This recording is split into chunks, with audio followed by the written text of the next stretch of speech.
So pagpalang araw mga kapatid, ang ibabagay ko po itong panudla. May nag-request eh. Ito lang po yung alam ko na panudla.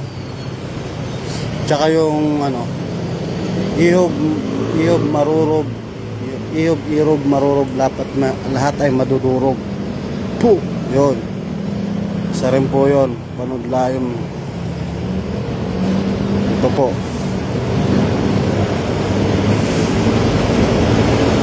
Salin niyo po ito, kunyari babaril kayo ng gamit, salin niyo sa ano, sa baril 3 times po, ito po ng pakos. Ito lang po sa hostisya. Pero dito na tayo sa panudla. Ayan po, papalon siya mga kapatid. Maraming salamat.